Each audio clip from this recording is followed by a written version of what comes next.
আজকে যে আমার বিষয়বস্তুটা হচ্ছে তা হলো ভোট, যা হয়তো আপনাদের পছন্দ নাও হতে পারে, তবুও আলোচনা করব ইনশাআল্লাহ।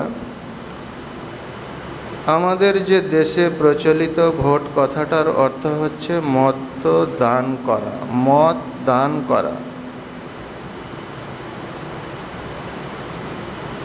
তো এই যে আমরা সকলেই আপন আপন স্বাধীনতায়, কাউরির পরাধীনতায় নয়, আপন আপন স্বাধীনতায় আপন ভোট, আপন মত, আপন আমানত, আপন কর্তব্য আমি দিব।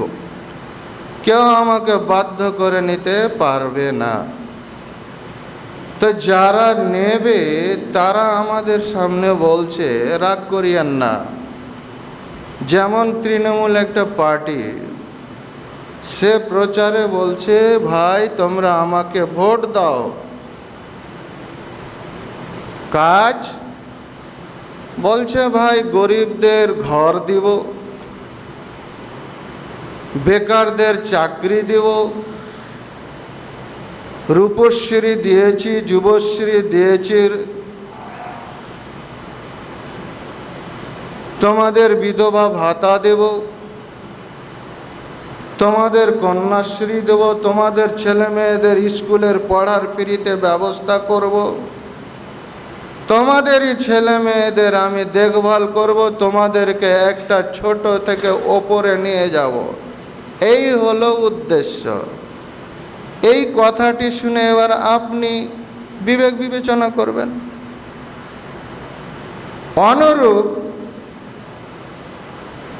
অনুরূপ বিজেপি একটি পার্টি, সে বলছে ভাই তোমরা আমাকে ভোট দাও, আমি তোমাদের জন্য আয়ুষ্মান করেছি, তোমাদের জন্য আমি ঘর দিয়েছি, তোমাদের জন্য 100 দিনের কাজ করেছি, তোমাদের জন্য এই করেছি, তোমাদের জন্য সেই করেছি, ভোটটা ভাই তোমরা আমাকে দাও। লোক শুনলে ভালো কথা, শুনে এবার লোকের স্বাধীনতা ও এবার খাটাইছে কাকে দেওয়া যায়। অনুরূপ সিপিআইএম এবং কংগ্রেস এক জায়গায় জোট হয়েছে, এক জায়গাতে জোট হয়েছে, মানে দুই ভাই হয়েছে।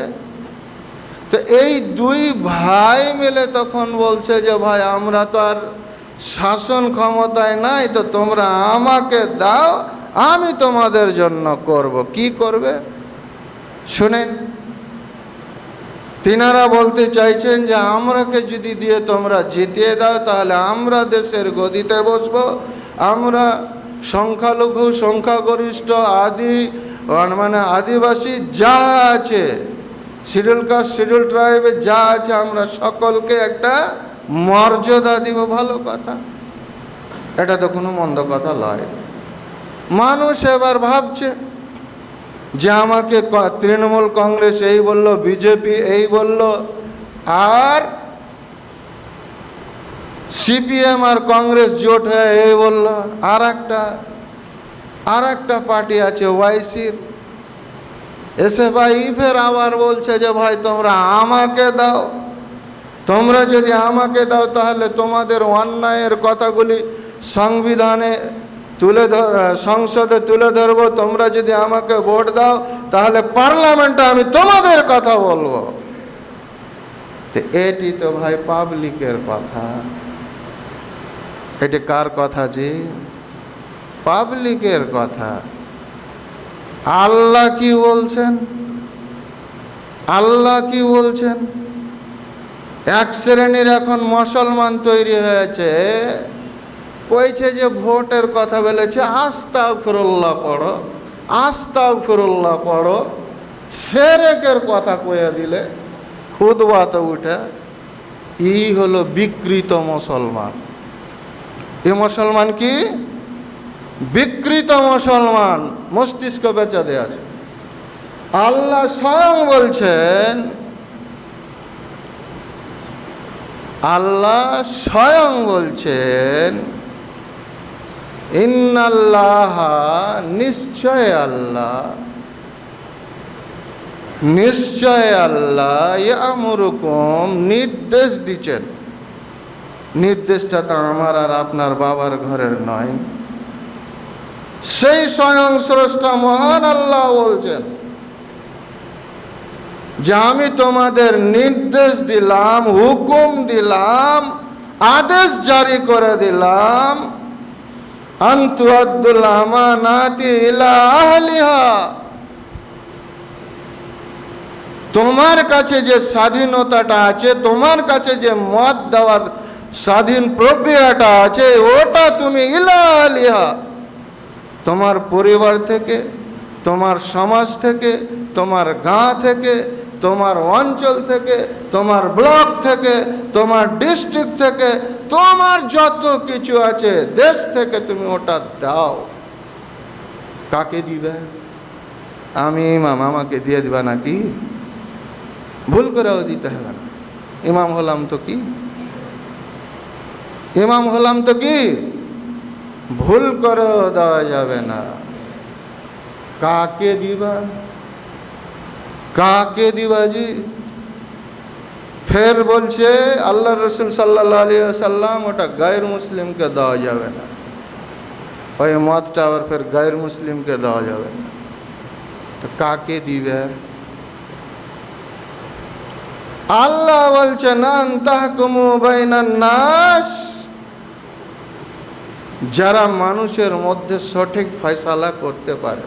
সুবহানাল্লাহ পড়বেন না? যার ভিতরে জ্ঞান আছে, যার ভিতরে দায়িত্ববোধ চালাবার ক্ষমতা আছে, তাকে দিতে হবে। দিয়ে কি করবেন? তৃণমূল তো বলছে যে ভাই আমি কন্যাশ্রী দিচ্ছি, যুবশ্রী দিচ্ছি, রূপশ্রী দিচ্ছি, সাইকেল দিচ্ছি, ছাত্রছাত্রীদের ড্রেস দিচ্ছি, হ্যান দিচ্ছি, ত্যান দিচ্ছি। ওই কি দিবে? আমাদের ইসলাম ধর্মটা কি দিবে? প্রশ্ন থাকবে, থাকবেই। কি দিবে সে? আল্লাহর রসুল সাল্লাল্লাহু আলাইহি ওয়াসাল্লাম তিনি বলছেন যে যারাই নিজেকে মুসলমান মনে করবে তাকে চারটা জিনিস মানতে হবে। যারাই নিজেকে মুসলমান মনে করবে, মুসলিম মনে করবে, নামাজি মনে করবে, আলেম মনে করবে, হাজী সাহেব মনে করবে, তাদেরকে চারটা প্রথম। নাম্বার 1, ইয়া আইয়ুহাল্লাযীনা আমানু আতিউল্লাহ, হে বিশ্ব মানুষ, হে বিশ্ব মানব মণ্ডলী, তোমাদের মধ্য হইতে যারা আমানু ইমানদার হয়েছে, তোমাদের মধ্য হইতে যারা ইমানদার হয়েছে তাদেরকে এট ফার্স্ট ফাইনাল অথরিটিতে যেতে হবে, একবারে ফাইনালি, দ্বিতীয় কিছু থাকবে না। আতিউল্লাহ, আল্লাহর ইতাআত করতে হবে, আল্লাহর আনুগত্য করতে হবে। দ্বিতীয়, ওয়াতিউর রাসূলা, এখানে আপনাকে ফাইনাল অথরিটিতে আনতে হবে। আমাদের রসুল সাল্লাল্লাহু আলাইহি ওয়াসাল্লাম যিনি আছেন, আমাদের রসুল সাল্লাল্লাহু আলাইহি ওয়াসাল্লামের নাম হচ্ছে হযরত মুহাম্মদ সাল্লাল্লাহু আলাইহি ওয়াসাল্লামকে মানতে হবে। তৃতীয় ওয়া উলিল আমরি মিনকুম, ওয়া উলিল আমরু মিনকুম, এবং তোমাদের মধ্যে যারা উলিল আমর আছে, দায়িত্ববোধ সুসম্পন্ন লোক আছে। এরা কারা? এই দায়িত্ববোধ লোকগুলো কারা? কে হবে এই পদে? এই পদে আসবে ওরাই। নাম্বার 1, আমাদের প্রতিটা সমাজে মডেল আছে, প্রতিটা সমাজে সর্দার আছে, প্রতিটা সমাজে ইমাম আছে, প্রতিটা সমাজে আলেম আছে, প্রতিটা সমাজে জ্ঞানী গুণী মানুষ আছে, প্রতিটা সমাজে সুবুদ্ধিমান ব্যক্তিত্ব আছে, তাদের সকলকে ইতাআত করতে হবে। সুবহানাল্লাহ পড়েন। তাদের সকলকেই করতে হবে। করতে যেয়ে যদি কোনো ঝগড়া লেগে যায়, ফাইন তানাজাতুম, আল্লাহ বলছেন যদি করতে যেয়ে যদি তোমাদের ঝগড়া লেগে যায়, তাহলে ফারুদ্দুহু ইলাই, সেটা খুবই তাড়াতাড়ি, দেরি চলবে না, দেরি করা চলবে না, খুবই তাড়াতাড়ি ওটা আল্লাহ এবং আল্লাহর রসুলের দিকে ফিরিয়ে দাও। আল্লাহ এবং আল্লাহর রসুলের দিকে ফিরিয়ে দাও। তো এই হচ্ছে আমাদের নেতা। এদের কি কাজ? এদের কি কাজ? আমাদের দেশের প্রধানমন্ত্রী দেশের বিভিন্ন জায়গায় আনাচে কানাচে, এখানে সেখানে, যেখানে সেখানে ঘুরে গিয়ে বলছে, ঘুরে বেড়িয়ে প্রচার দিচ্ছে। কি প্রচার দিচ্ছে?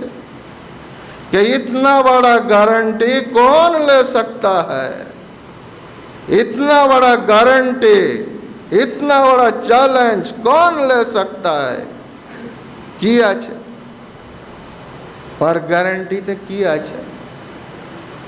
তো 5 লাখ টাকার একটা স্বাস্থ্য যোজনা আছে, স্বাস্থ্য বীমা আছে। তো ওটা দেশের বিভিন্ন জায়গায় আনাচে কানাচে বিভিন্ন জায়গায় গিয়ে বলে বেড়াচ্ছে যে ইতনা বড় গ্যারান্টি ভারতবর্ষে আর কেউ কোনোদিন করেনি, যা নরেন্দ্র মোদী করেছে। এটা কথাটা কার? ওর, আমার কথাটা না, ভুল বুঝিয়েন না, কথাটা ওনার। কি আছে? 5 লাখ টাকা আছে। আমাদের রসুল সাল্লাল্লাহু আলাইহি ওয়াসাল্লাম এই মানব জাতির জন্য উন্নয়নের জন্য জাকাতের সিস্টেম করেছে। সুবহানাল্লাহ পড়েন। কোনো ট্যাক্স লাগবে না, আপনার কোনো হিসাব লাগবে না। আপনি হিসাব করবেন, জাকাত পৌঁছাবেন। কোথায় পৌঁছাবেন? আপনার যে দেশের, আপনার যে সমাজের দায়িত্ববোধ ব্যক্তিত্ব আছে তার কাছে পাঠাবে। আমরা কি পাঠাই? কেউ পাঠায় না।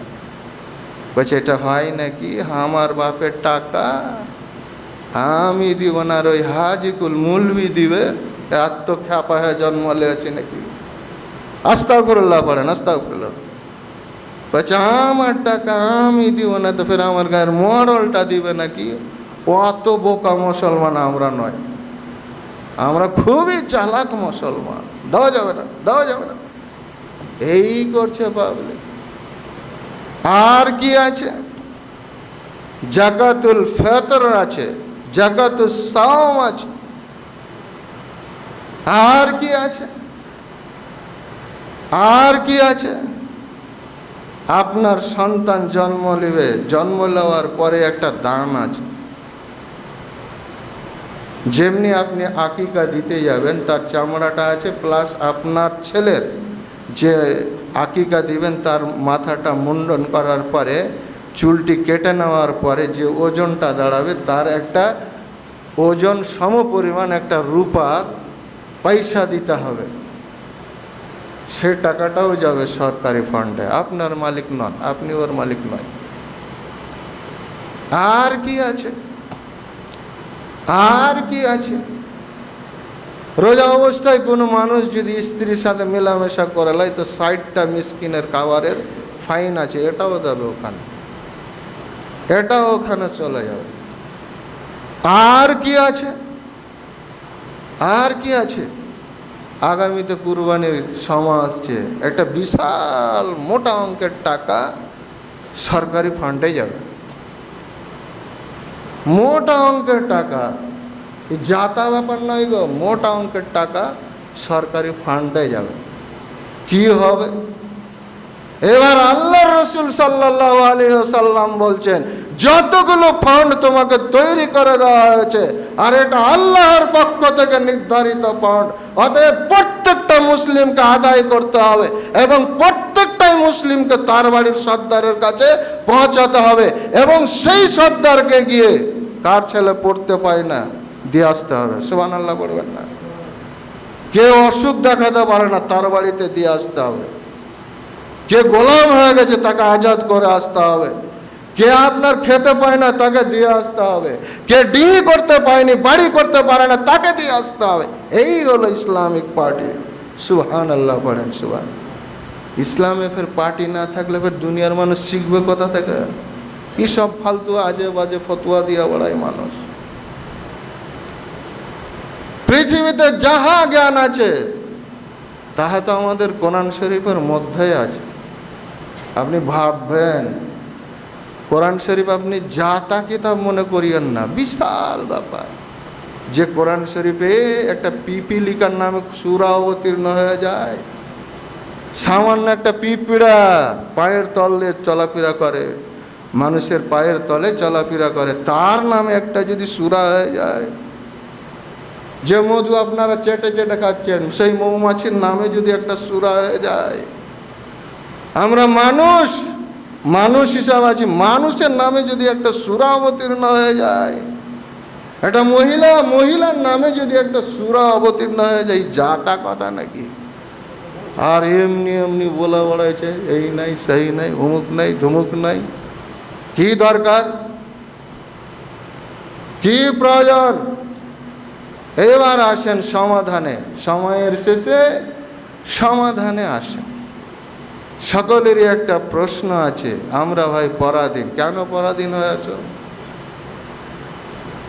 কি আমাদের পাপ যে আমরা পরাধীন হয়ে গেলাম? হ্যাঁ, এত বড় ভারতবর্ষ, স্বাধীন ভারতবর্ষ, গোটা বিশ্ব জানে যে হ্যাঁ ভারতবর্ষ একটা দেশ আছে এবং স্বাধীন দেশ আছে, আর আমরা পরাধীন হয়ে গেলাম। হ্যাঁ, এমনি বলে দিলেন আমরা পরাধীন। আস্তাগফিরুল্লাহ আস্তাগফিরুল্লাহ। আমরাও স্বাধীন। আমাদের ইচ্ছা যেমন ভারতবর্ষের 140 কোটি মানুষের ইচ্ছা, তার মধ্যে আমাদেরও ইচ্ছা। 140 কোটি মানুষ যে চেয়েছে সে বিজেপিকে দিয়েছে, কোনো যায় আসে না। যে চেয়েছে সে কংগ্রেসকে দিয়েছে, কোনো যায় আসে না। যে চেয়েছে সে তৃণমূলকে দিয়েছে, কোনো যায় আসে না। যে চেয়েছে সে ওয়াইসিকে দিয়েছে, কোনো যায় আসে না। যে চেয়েছে সে ওলেমায়ে হিন্দকে দিয়েছে, কোনো যায় আসে না, কোনো যায় আসে না। ওটা তো আমার ব্যক্তিগত স্বাধীনতা, এটা তো আমার ব্যক্তিগত হাতিয়ার, ওটা তো আমার ব্যক্তিগত মত। এই মত যদি কেউ ছিনিয়ে নেয়, অন্যায় করবে, সারাসার অন্যায় করবে। এই মতটা যদি কেউ ছিনিয়ে নেয়, সারাসার অন্যায় করবে। আর এই অন্যায় যদি আপনি সাপোর্টদার থাকেন, আপনিও জুলুমকারী হবেন,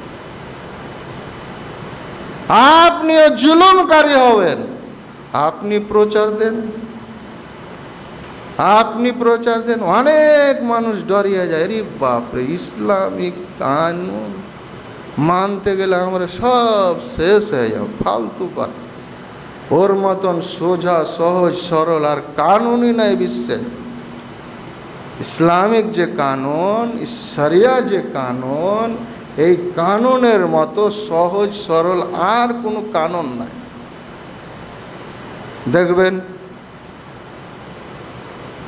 দেখেন কানুন গালা বলছি, আপনি মদ্যপান করে নিয়েছেন, আপনার জন্য 40টা কোড়া রেডি আছে, 40টা লাঠি রেডি আছে, 40 বার আপনাকে বেত্রাঘাত খেতে হবে। আপনি যদি ওই বেত্রাঘাত খেলেন তাহলে আপনি পাপ থেকে মুক্ত। সুবহানাল্লাহ পড়বেন না? আপনি চুরি করে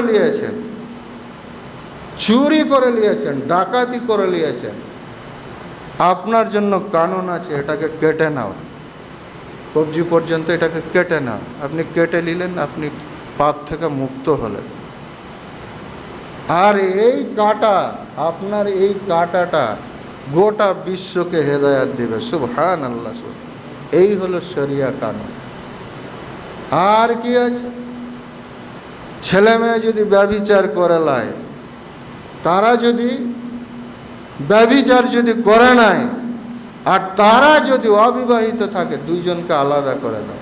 কতদিনের জন্য? 1 বছরের জন্য। 1 বছরের জন্য আলাদা করো, আর তাদেরকে 100 কোড়া লাগাও। যদি তারা বিবাহিত হয় আর এই কাজ করে লাই, প্রাণে মেরে দাও। কারণ তারা বিশৃঙ্খল সৃষ্টিকারী, ক্যান্সার সৃষ্টি করা মানুষ, ক্যান্সার সৃষ্টিকারী মানুষ। ওই জন্য তাদের মেরে দাও, তাদের শেষ করে দাও, দুনিয়া থেকে বিদায় দিয়ে দাও। তারা দুনিয়া থেকে বিদায় হয়ে চলে যাবে, আর যারা থাকবে ওরা থাকবে নাকি? 10 দিন আগে যাবে, পাপ থেকে মুক্ত পাবে। 10 দিন আগে যাবে দুনিয়া থেকে, তো পাপ থেকে মুক্ত পাবে। কিন্তু যেতে তো সকলকেই হবে। তো কোথায় করা? কোথায় করা? কোন জায়গায় করা? একবারে সহজ সরল, একবারে সহজ সরল। আপনি প্রচার দেন যে আমার দলের নাম অমুক, আমি এই কাজগুলো করব। বিশ্বের বিভিন্ন পার্টি এসে আপনাকে বলে এই করব, সেই করব, হ্যান করব, ত্যান করব। কেউ আপনাকে বলে না যে আমার ইনকামের পন্থা এই, কেউ বলে না। সবাই বলছে ভোট দাও, তোমার সেবা করব। সবাই বলছে ভোট দাও, তোমার সেবা করব। সেবা কোথা থেকে করবা? কিন্তু ইসলাম ধর্ম আপনাকে 12টা পয়েন্ট দিয়েছে। 12 জায়গা থেকে আপনি কামাই করবেন, মানুষের সেবা করবেন। 12টা জায়গা থেকে আপনি কামাই করবেন, মানুষের সেবা করবেন। তাই এই উদ্দেশ্যে আপনাকে ঝাঁপিয়ে পড়তে হবে, আপনাকে প্রচার দিতে হবে যে এখানেও আমাদের এই রকম সুশৃঙ্খল জীবন ব্যবস্থা আছে। আল্লাহ রাব্বুল আলামিন যেন আমাদের সকলকে বুঝার তৌফিক দান করেন। আল্লাহু আমিন সুম্মা আমিন। ইয়া আইয়ুহাল্লাযীনা আমানু ইযা নুদিয়া লিস-সালাতি মিন ইয়াউমিল জুমআহ ফাসআউ ইলা যিকরিল্লাহি ওয়া যারুল বা'i যালিকুম খায়রুল লাকুম ইন কুনতুম তা'লামুন। فإذا قضيت الصلاة فانتشروا في الأرض وابتغوا من فضل الله واذكروا الله كثيرا لعلكم تفلحون. وإذا رأوا تجارة أو لهوا انفضوا إليها وتركوك قائما قل ما عند الله خير من اللهو ومن التجارة والله خير الرازقين. اللهم صل على محمد وعلى آل محمد كما صليت على إبراهيم وعلى آل إبراهيم إنك حميد مجيد. سبحان ربك رب العزة عما يصفون، سلام على المرسلين والحمد لله رب العالمين. آمين.